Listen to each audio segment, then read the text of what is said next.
अपने पैशन को फॉलो करो, ये एक ऐसी सलाह है जो हम सबने कहीं ना कहीं तो जरूर सुनी होगी।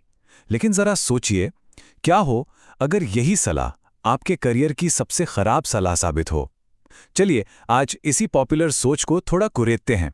इस सोच को सबसे ज्यादा बढ़ावा शायद स्टीव जॉब्स ने दिया है अपने उस मशहूर कोट से, और इसी एक आइडिया ने लाखों लोगों को अपने सच्चे पैशन की खोज में लगा दिया है। सबको यही लगता है कि बस वो मिल जाए तो सफलता और खुशी पक्की है। लेकिन क्या हो अगर ये इतनी प्रेरणा देने वाली सलाह असल में लोगों को रास्ता भटका रही हो, उन्हें नाखुश कर रही हो? क्या हो अगर कामयाबी का रास्ता इसके ठीक उल्टा हो? तो सबसे पहले चलिए इस पैशन हाइपोथेसिस को ही तोड़ते हैं। मतलब ये जो जुनून वाली धारणा है ना, इसकी सच्चाई जानते हैं। देखते हैं कि विज्ञान और असल जिंदगी की कहानियां इस बारे में क्या बताती हैं। तो यह हाइपोथेसिस है क्या? सिंपल शब्दों में इसका मतलब है कि हम सबके अंदर ना एक खास पहले से ही कोई पैशन छिपा हुआ है, और हमारा काम बस इतना है कि उसे खोजें और उससे मिलती जुलती नौकरी ढूंढ लें, बस जिंदगी सेट। मजेदार बात है ना, लेकिन एक प्रॉब्लम है। जब रिसर्चर्स ने इस आइडिया को जांचा परखा तो पता चला कि असल दुनिया के जो सबूत हैं वो इस कहानी को बिल्कुल भी सपोर्ट नहीं करते। जैसे एक स्टडी की गई कॉलेज स्टूडेंट्स पर, और पता है क्या निकला? सिर्फ 4% स्टूडेंट्स का पैशन उनके काम या पढ़ाई से जुड़ा था, सिर्फ 4%। और बाकी 84% लोगों का पैशन तो स्पोर्ट्स या हॉबीज जैसी चीजों में था। मतलब ऐसी चीजें जिनका करियर से सीधे सीधे कोई लेना देना ही नहीं है। तो इससे एक बात तो साफ है, पहले से बना बनाया कोई करियर पैशन मिलना भाई बहुत रेयर है। तो फिर विज्ञान हमें बताता क्या है? 3 सीधी सीधी बातें। पहली, करियर पैशन बहुत रेयर होते हैं।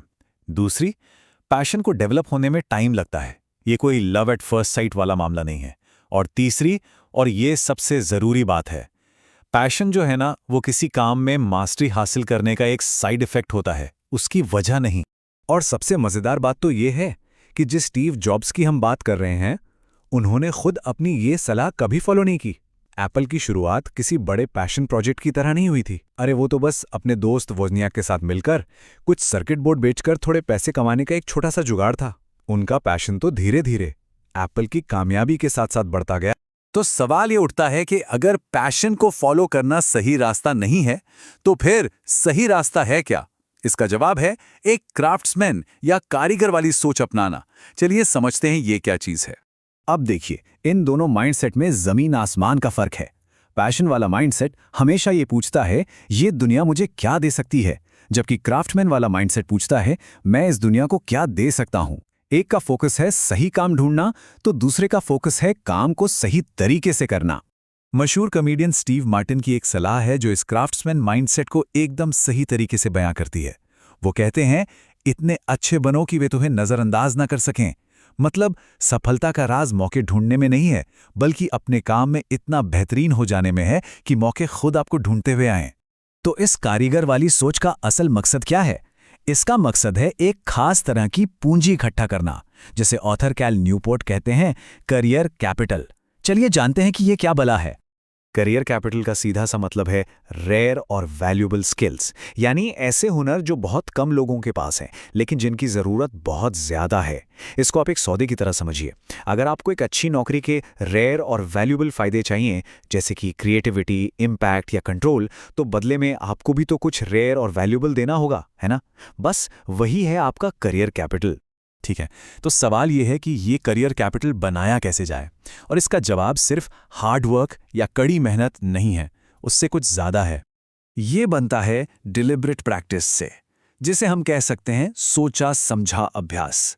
इसका मतलब सिर्फ घंटों तक काम करते रहना नहीं है, नहीं, इसका मतलब है लगातार अपने कंफर्ट जोन से बाहर निकलना, अपनी कमजोरियों पर काम करना और अपने काम पर तुरंत और ईमानदार फीडबैक लेना।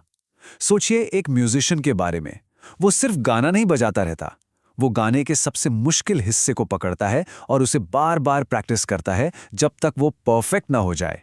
यही है डिलिब्रेट प्रैक्टिस। हाँ, ये मुश्किल है, इसमें वक्त भी लगता है, इसलिए सब्र रखना बहुत जरूरी है। तो अब जब धीरे धीरे आप ये करियर कैपिटल जमा कर लेते हैं, तब आप इसे एक शानदार नौकरी के सबसे बड़ी चीज के लिए इस्तेमाल कर सकते हैं, और वो चीज है कंट्रोल। देखिए, रिसर्च बार बार एक ही बात बताती है, जॉब सेटिस्फैक्शन का सबसे बड़ा फैक्टर है कंट्रोल। मतलब अपने काम पर आपकी कितनी चलती है। ये तय करने की आज़ादी कि क्या करना है और कैसे करना है। इसी को ऑटोनॉमी भी कहते हैं और यही चीज़ लोगों को असल में खुश और मोटिवेटेड रखती है। लेकिन यहीं पर एक जाल है। इसे कहते हैं पहला कंट्रोल ट्रैप।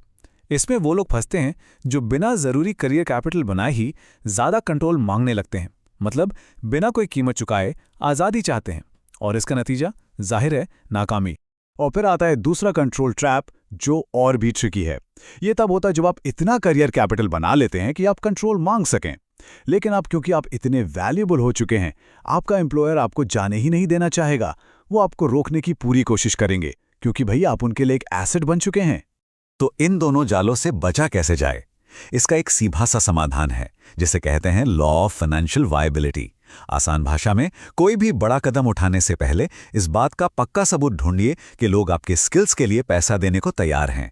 इससे यह तय हो जाता है कि आपकी जो मांग है वो हवा हवाई नहीं है, बल्कि मार्केट की सच्चाई पर टिकी है।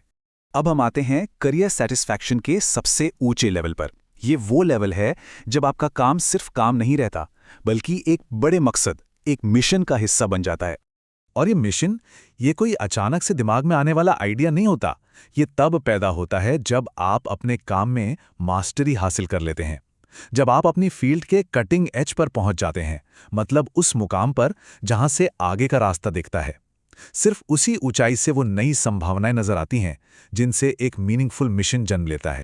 तो इस पूरी चर्चा का निचोड़ क्या है? निचोड़ ये है कि एक बेहतरीन करियर बनाने का राज सही काम खोजने में नहीं है। नहीं, असली राज है आप जो भी काम कर रहे हैं उसे सही तरीके से करने में, एक सच्चे क्राफ्ट्समैन की तरह। तो अगली बार जब अपने करियर के बारे में सोचें तो खुद से ये मत पूछिए कि मेरा पैशन क्या है।